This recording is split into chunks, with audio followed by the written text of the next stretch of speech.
ভাবিয়ে চরম খেপছে রে কালের কাটা রে বালাও রে বালাও তোরা ফেসবুকে এরুম্মা গুজব ছড়াস। এই খবরে ভাবির তালতো বাইয়ে আনন্দের সহিত যুবলীগের নেতা এরকম অনেকের লইয়া মাডন এম্মা গেছি কই গেলি রে গুণটারা আইসে রে তোর বাবারা বোঝে না ফেসবুকে গত 24 ঘন্টা অনেকগুলো গুজব ছড়াইছিল।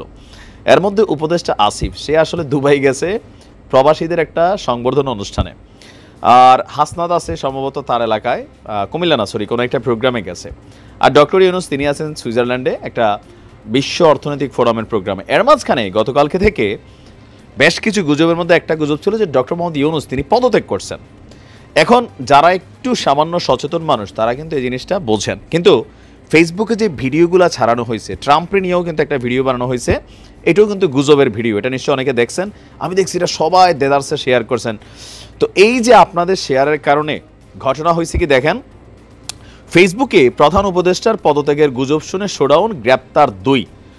নোয়াখালীর চাটখিলে এই ফেসবুকে প্রধান উপদেষ্টার পদত্যাগের গুজব শুনে শোডাউন করছিল ইব্রাহিম খলিল ওরফে রাসেল এবং গোলাম কিবরিয়া ওরফে লিটন নামক দুজন আপনার যুবলীগের নেতা। তো তাদেরকে দিন শেষে গ্রেপ্তার করছে। গ্রেপ্তার ইব্রাহিম খলিল ওরফে রাসেল বয়স হচ্ছে 42, উপজেলার মোহাম্মদপুর ইউনিয়নের বানসা গ্রামের জমাদার বাড়ির মৃত রুহুল আমিনের ছেলে, আর আরেকজন গোলাম কিবরিয়া লিটন বয়স 45 একই গ্রামের ইসমাইল ব্যাপারী বাড়ির মৃত আব্দুল মালিকের ছেলে।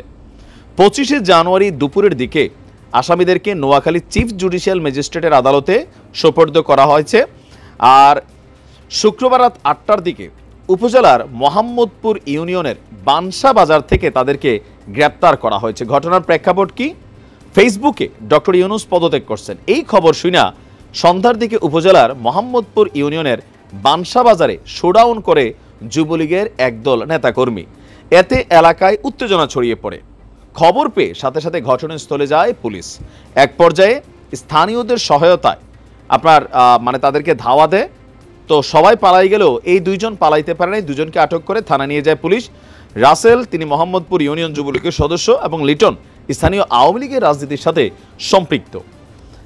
এখন এই যে এই মুহূর্তে ফেসবুকে যে গুজবগুলো আসছে এগুলোর ম্যাক্সিমামই কিন্তু আওয়ামী লীগ যুবলীগ বা আরও বিভিন্ন জায়গা থেকে কিন্তু ছড়ানো হচ্ছে। তবে এইটার ফাঁদে সাধারণ যারা যুবলীগ আওয়ামী লীগ ছাত্রলীগের নেতাকর্মীরা আছেন অনেকে কিন্তু পা দিচ্ছেন।